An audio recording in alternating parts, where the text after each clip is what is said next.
Bonjour, je me présente, Michael Stanning, 42 ans, spécialiste crédit documentaire, chef de groupe à la BNP Paribas Suisse SA. Principalement, nous travaillons avec des matières premières, ce qu'on appelle du vrac, donc vous pouvez avoir des céréales, du riz, du blé bien sûr, du coton, et vous pouvez aussi avoir des expéditions par container. Et dans un container, vous pouvez mettre tout ce que vous voulez.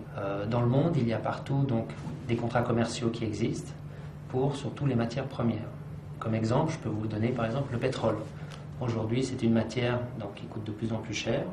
Évidemment, avec les grosses sommes qui sont en jeu, les banques sont souvent partenaires des acheteurs et des vendeurs. Les grands vendeurs dans le monde de pétrole aujourd'hui donc, sont les Russes et les acheteurs sont la Chine.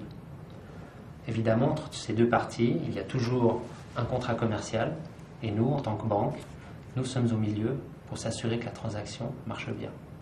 Alors, c'est clair, dans cette transaction, le vendeur, lui, ne veut pas se dessaisir de sa marchandise sans être payé. Donc, lui, il veut être payé avant de livrer. L'acheteur, lui, c'est tout à fait le contraire. Lui, il veut recevoir sa marchandise et après, il paye. Donc, évidemment, là, on a un problème. Qu'est-ce qu'on fait? Et c'est là où le crédit documentaire entre en jeu. Et il y a une banque d'acheteurs, une banque du vendeur. Et à travers ces canaux, on se met en contact et on suit la transaction du début jusqu'à la fin. Notre client, qui est acheteur, a quand même besoin de quelques sécurités. Et c'est là où nous, en tant que banque, en tant que spécialiste, nous intervenons. On regarde le contrat de notre client et on s'assure qu'il demande tous les documents qui sont nécessaires. Alors c'est clair, quand on achète une telle cargaison, on a besoin de connaître son origine, sa qualité surtout, et la quantité. Et le prix, parce qu'évidemment, toute cette marchandise a un prix. Et il existe donc sur le marché donc le Petroleum Exchange à Londres qui gère donc tous ces cours pour les marchandises pétrolières.